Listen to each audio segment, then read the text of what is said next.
देहरादून में मूल निवासी और भू कानून समन्वय संघर्ष समिति के संयोजक मोहित डीमरी ने एक प्रेस कॉन्फ्रेंस का आयोजन किया।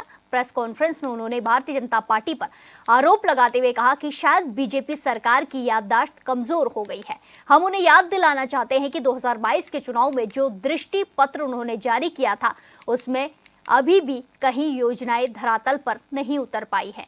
उन्होंने कहा कि जो युवाओं के लिए, महिलाओं के लिए, किसानों के लिए घोषणाएं वो धरातल पर क्यों नहीं उतर पाई हैं, क्यों मूल निवास और भू कानून नहीं लाया जा रहा है। मूल निवास भू कानून समन्वय संघर्ष समिति के संस्थापक मोहित डीमरी जी हमारे साथ बातचीत करने के लिए मौजूद है। उनसे बातचीत करते हैं। पहले तो बहुत बहुत स्वागत है आपके चैनल पर। बहुत बहुत धन्यवाद। आप लगातार जो है प्रेस कॉन्फ्रेंस करते हैं, आज भी आपने प्रेस कॉन्फ्रेंस की है, क्या उसका मेन मुद्दे होता है? देखिए, भाजपा सरकार की याददाश्त शायद बहुत कमजोर हो गई है, तो हम उन्हें याद दिलाना चाहते हैं। आपने 2022 में एक दृष्टि पत्र जारी किया था। उस दृष्टि पत्र में आपने बहुत सारे वायदे, घोषणाएं की थी।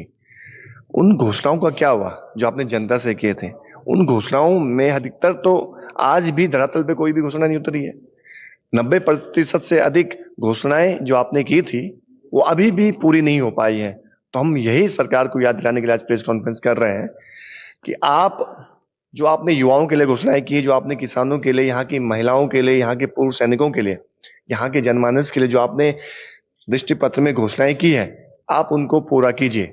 और इन तमाम घोषणाओं को याद दिलाने के लिए हम 18 फरवरी को विधानसभा पहुंचेंगे और आपको याद दिलाएंगे। और इसके साथ ही साथ दिल्ली में भाजपा भी अब फ्री बिजली, फ्री पानी देने जा रही है। तो हम कहना चाहते हैं कि उत्तराखंड में बिजली उत्पादन होता है और बहुत यहाँ पर जल भंडार हमारे पास है, तो यहाँ के लोगों को क्यों नहीं आप फ्री बिजली, फ्री पानी की सुविधा दे रहे हैं? जब दिल्ली की जनता को मिल सकता है जहाँ ना पानी है, ना बिजली उत्पादन हो रही है, जब उत्तराखंड में तमाम तरह से उत्पादन भी बिजली का हो रहा है, पानी भी यहाँ पर पर्याप्त मात्रा में, तो यहाँ के लोगों को भी इसका लाभ मिलना चाहिए। ये हम सरकार से मांग कर रहे हैं। और ये तमाम सवाल हैं, चाहे मूल निवास का हो, भू कानून का हो, दृष्टि पत्र की घोषणाओं को लेकर हो, इसको लेकर हम 18 तारीख को विधानसभा जा रहे हैं। वहां से इन तमाम सवालों को हम सरकार से पूछेंगे। मोहित जी, एक सवाल ये भी है कि जिस तरह से हाल ही में प्रेमचंद अग्रवाल जी कह रहे थे और कैबिनेट की बैठक में भी ये बात की जा रही थी कि आने वाले जो सत्र है उसमें भू कानून को पर चर्चा होगी, भू कानून बनाने की बात कर रहे हैं, उसको कैसे देखते हैं? देखिए, प्रेमचंद अग्रवाल जी से सवाल जब मीडिया ने पूछा तो सवाल से बचते दिखाई दिए। उन्होंने भू कानून पे कोई भी अपनी प्रतिक्रिया जाहिर नहीं की। तो इस बात से आप समझ सकते हैं कि कितने संवेदनशील है। अभी हाल ही में जो कैबिनेट बैठक हुई उसमें भी भू कानून और मूल निवास को लेकर कहीं कोई जिक्र नहीं आया। अब हमने सरकार से कहा था कि आप जिस तरह का भू कानून इस राज्य में लाना चाहते हैं उसके ड्राफ्ट को एक बार सार्वजनिक कीजिए, जनता उस ड्राफ्ट को देखे कि वो वास्तव में जनपक्षीय कानून है या वो माफिया के पक्ष में आप कानून बना रहे हैं। एक बार उसको सार्वजनिक करना था, लेकिन वो भी सार्वजनिक नहीं हो पाया। और अब कह रहे हैं कि बजट सत्र में भू कानून लाएंगे। अब कैसा कानून लाने सरकार जा रही है इसके बारे में हमें पता नहीं है। अब उसको देखना पड़ेगा। अगर सरकार लाती है, नहीं लाती है, इसमें भी हमें स्पष्ट कोई जानकारी नहीं है, तो इसको देखना होगा।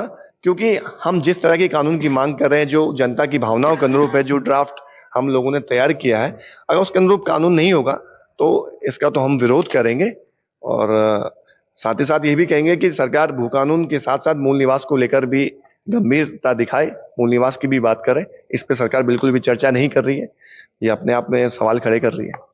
अभी जो हाल ही में जो है पूर्व मुख्यमंत्री हरीश रावत ने भी एक बयान दिया और अपनी पोस्ट भी किया सोशल मीडिया पर कि जब तक सरकार जो है भू कानून लाएगी तब तक बहुत कुछ नष्ट हो चुका होगा। उस बयान को कैसे देखते हैं आप? देखिए, हरीश रावत जी बहुत वरिष्ठ नेता हैं, अनुभवी हैं। जब उनकी सरकार थी, उनकी सरकार में भी जमीनों की लूट के रास्ते खुले हुए थे। और नैनीसार का एक मामला, जब जिंदल ग्रुप को जमीन वहां पर दी गई तो उसके मामले में जनता ने बहुत बड़ा विरोध वहां पर किया। और हरीश रावत जी ही उस समय मुख्यमंत्री थे, उन्होंने वहां के लोगों को जेलों में ठूसा। अब हरीश रावत जी कह रहे हैं कि सलाह दे रहे हैं कि आपको भू कानून को लेकर सरकार को चिंता करनी चाहिए, सरकार को इस तरह का भू कानून लाना चाहिए, इतनी जमीनें खत्म हो गई हैं। अगर वास्तव में हरीश रावत जी इस राज्य के हितैषी होते, उनको यहाँ की जमीनों से प्रेम होता, तो अपनी सरकार में कड़ा कानून ले आते। उनकी भी चिंता सिर्फ भू माफिया के पक्ष में दिखाई दी। कि भूमाफिया को कैसे फायदा पहुंचाया जाए, और आज जब वो सरकार में नहीं है उनको जमीन बचाने की चिंता हो रही है। तो हरीश रावत एक तरह से जो बातें कह रहे हैं तो उनको अपना इतिहास भी देखना चाहिए। हरीश रावत जी को ये देखना चाहिए जब उनकी सरकार थी उन्होंने क्यों नहीं इस पर कड़े कदम उठाए। अब बातें करने से तो कोई फायदा है नहीं, अब तो सरकार उनकी है नहीं। आप कांग्रेस और भाजपा को लेकर तमाम सवाल उठाते रहते हैं, तमाम सवाल उनसे पूछते भी रहते हैं, लेकिन अब 27 का चुनाव है। 27 के चुनाव में आपकी संघर्ष जो समिति है उसका क्या रुख रहने वाली है?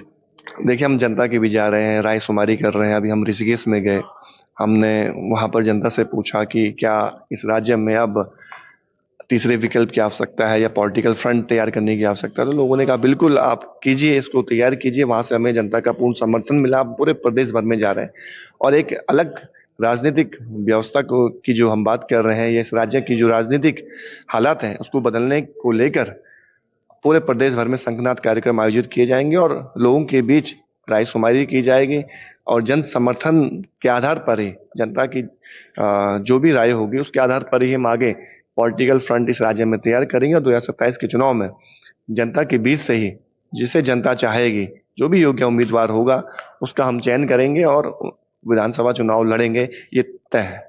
ठीक है, धन्यवाद आपका। तो ये थे हमारे साथ बातचीत करने के लिए मोहित डिमरी जी, जिन्होंने तमाम सवालों पर अपनी राय रखी। उन्होंने साफ तौर पर कहा कि वो 18 तारीख में सवालों को लेकर के जो है विधानसभा सत्र के तौर पर वहां जाएंगे।